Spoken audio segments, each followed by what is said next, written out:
So I wanted to wait a couple of days to let the dust settle from the announcement of Battle for Azeroth. I was gonna upload my initial reaction, and then upload what I thought about it later, and then update that, and then update that. But I just want to do it all in one video.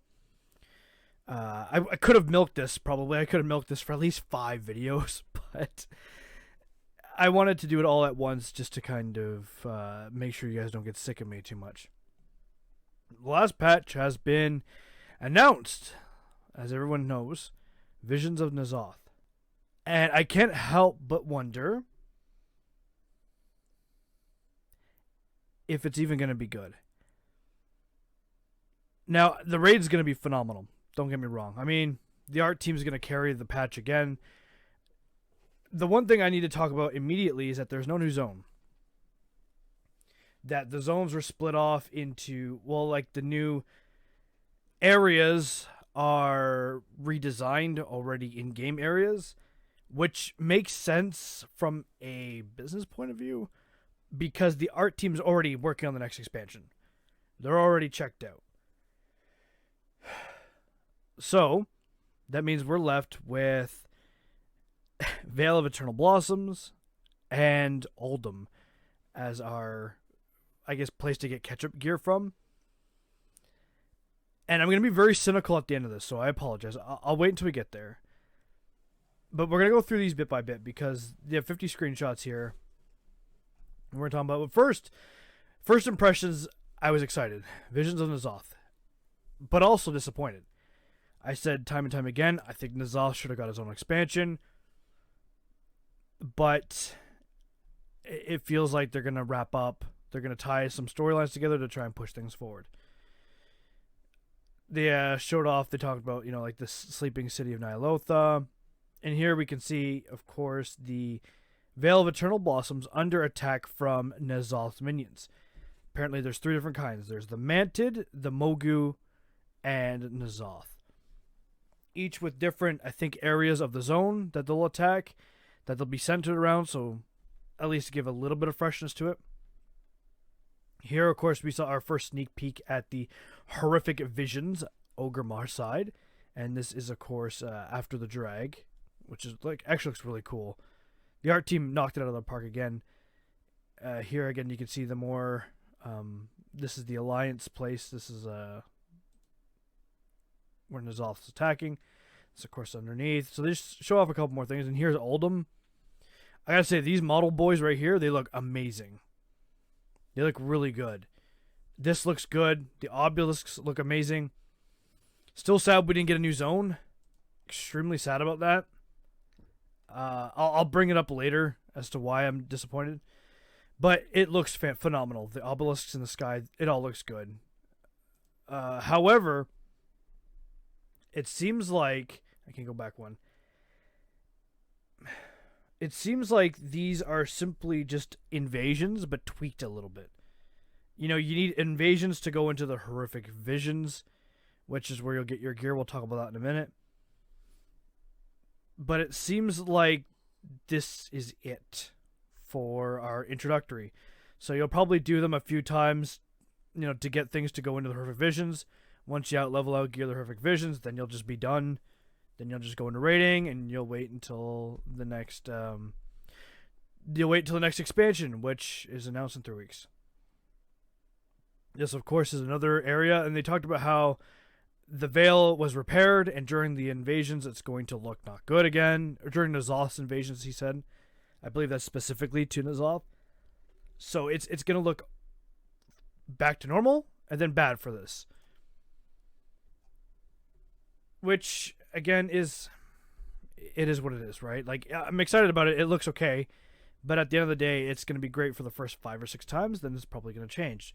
Very pessimistic view about this. But we'll get to all that stuff later. The horrific visions, I was excited about. Initially, I was really excited about. But all this is Chromie scenario. It's exactly what I said when he talked about it in my reaction video. Here's a look at Orgrimmar. Again, looks good. Here's a look at Stormwind. Looks great. The front of Orgrimmar. And of course, these are N'Zoth's future. This is what the future will look like if we fail. And he talked about how we're going to fight N'Zoth in his full glory. Where is N'Zoth's full glory? Where is all of this?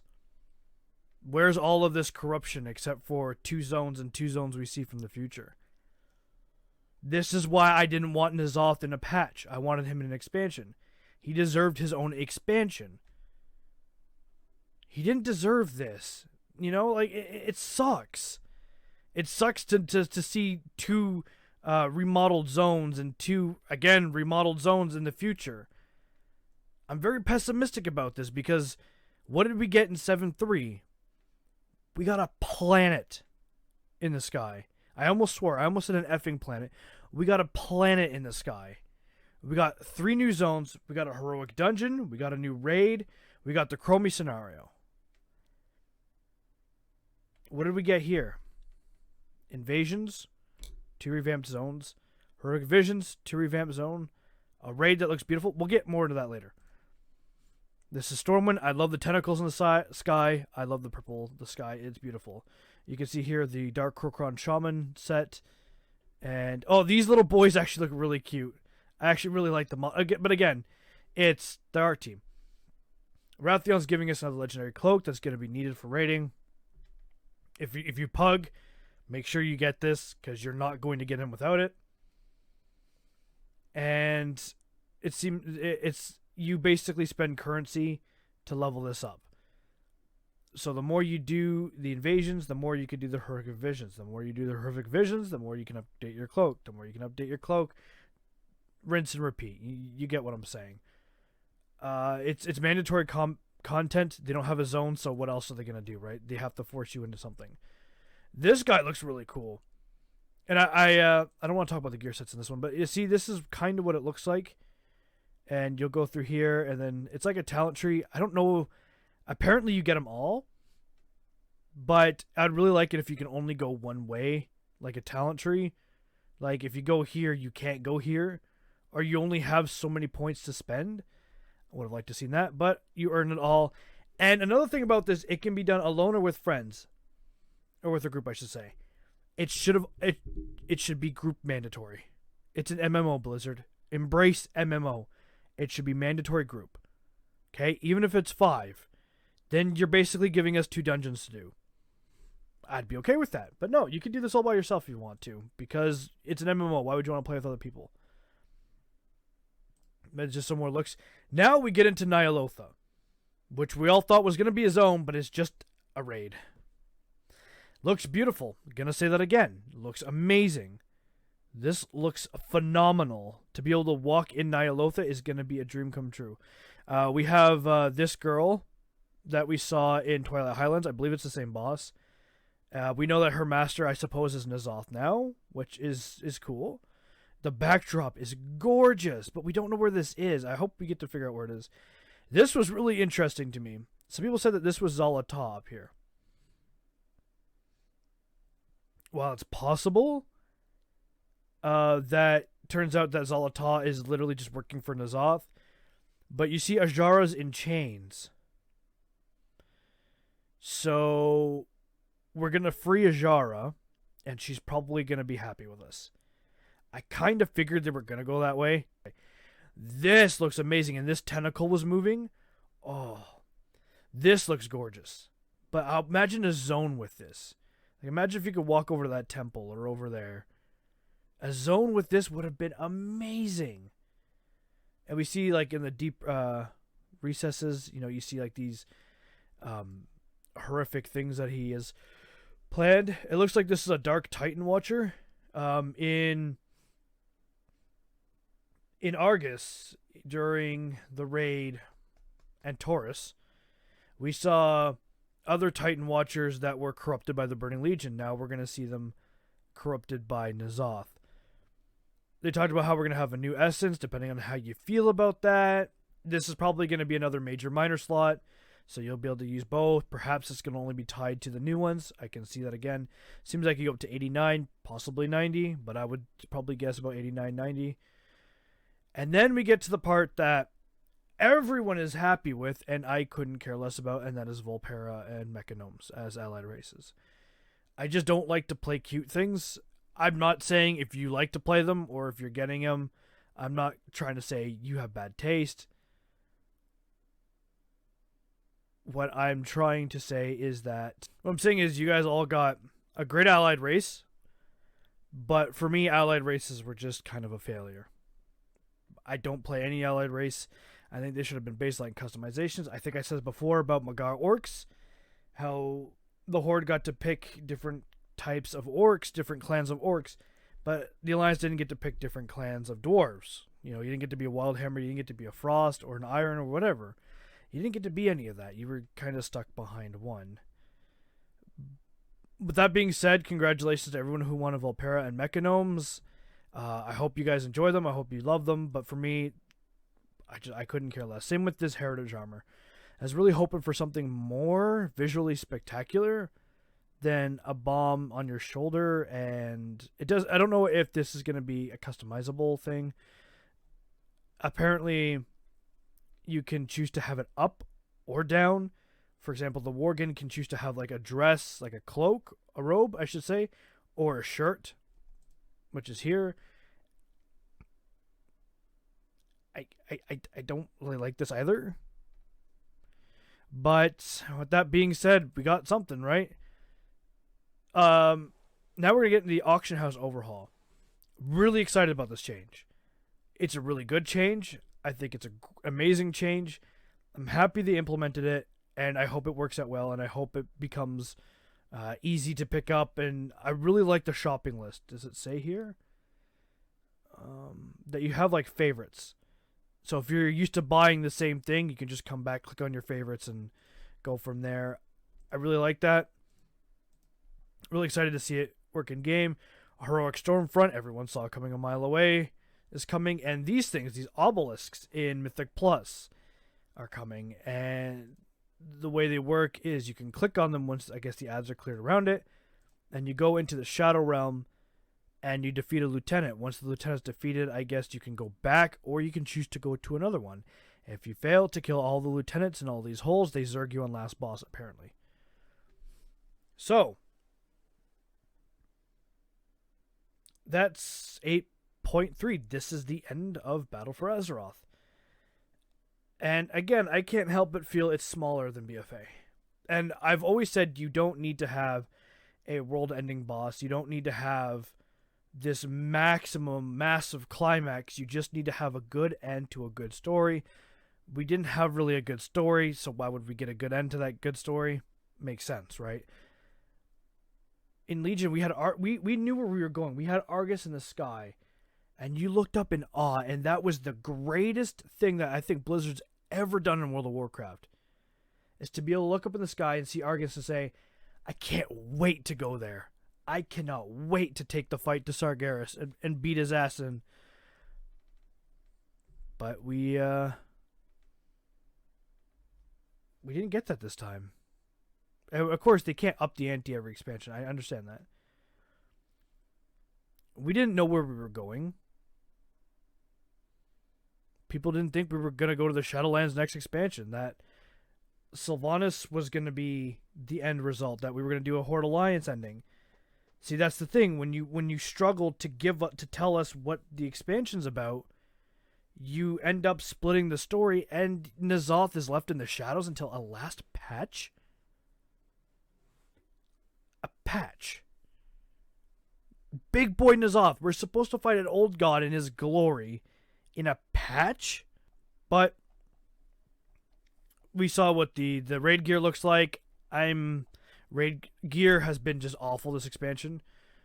There are some data mining conversations, which is pretty cool. Raw Den is back, which I'm happy about. Kind of would have liked to have seen the Prime Designate some more. The new models look really good. Like, this boy looks great. I'm assuming there's going to be a lot of new mounts. Here's the Corrupted Watchers, I suppose. Oh, this looks cool. See, again, the art team has always done a phenomenal job. Again, what's up with gear? Oh, this guy looks cool. He's got a big boy sword. I love this thing. Is this thing a pet? This thing has to be a pet, right? This thing is amazing. I hope this is a raid boss. That's what they need. They need like crazy raid bosses again. Miss them having that kind of stuff. This, of course, is the dragon that we fought in Twilight Highlands. I forget her name. And I'll get to him in a second. This looks like it's probably N'Zoth's general, and here is N'Zoth. Now his model hopefully is massive, and we don't know what the fights look like yet, but I hope it's the entirety of us, all of our heroes standing side by side fighting him. I honestly hope they're not like champions. There he is, get him! You know, I want everyone there fighting. These look like these little dune things. They look great. I suppose these are raid bosses. A new mount. A new dragon. Another corrupted watcher, which looks pretty damn cool. And we got some mounts by the looks of it. Looks like Gallywix the llama. And yeah, so those are the new models. And so, like I said, it's not as big as 7.3. Does that mean it's not going to be any better? Probably not, depending on how you felt about Argus. But it is a kind of a shame to see a BFA go out with at least what it seems like to be a moan instead of a roar. Because Legion went out with like extreme uncertainty. Like the Burning Legion, like, is done. It's over. It's dismantled. Sargeras is basically just sitting on his throne with his brothers and sister, with Illidan watching over him. You know, we closed that portal, but there was massive uncertainty with the sword, and they can still do something like that, but I don't think they're going to. Unless Sylvanas does come in, kill us all, and sends us to the Shadowlands. That is something they can still do. But I don't think we're going to go to Shadowlands just yet. I think Azeroth is still going to be where we're going to... And I know Shadowlands is another version of Azeroth, but... Well, kind of, not really. But we're going to have to wait and see, right? That's the thing. We're going to have to wait and see. My feeling about this is kind of, like, somewhat excited, because I want to see what happens. But another part of me just is like, this is okay. It doesn't fix class design. It doesn't, it's not going to fix any of those issues that I have with the game, which is the fundamental core, I suppose, of the game. They can give us new pretty stuff all the game wants to. Oh, and another thing, he compared the Horrific Visions to Mage Tower. We're not getting any cool new appearances from the Mage Tower. It's nothing like the Mage Tower.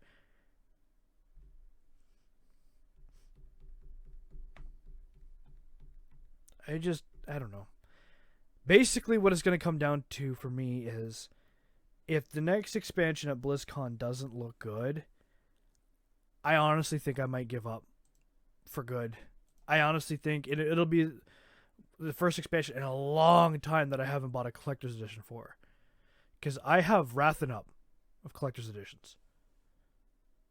I think there's, 4 behind me? Yeah, there's 4 behind me. Wrath is there. I bought in collector's editions since Wrath. And if it doesn't look good, then I will not be buying the next expansion, because I just don't think World of Warcraft isn't what it used to be. And that's not a good thing anymore. But that's my thoughts on 8.3. I apologize if you're coming here looking for something lighthearted, but unfortunately, this is what we got. This is what we're going to have. So I'll see you all later. Take care and goodbye, and have a good evening.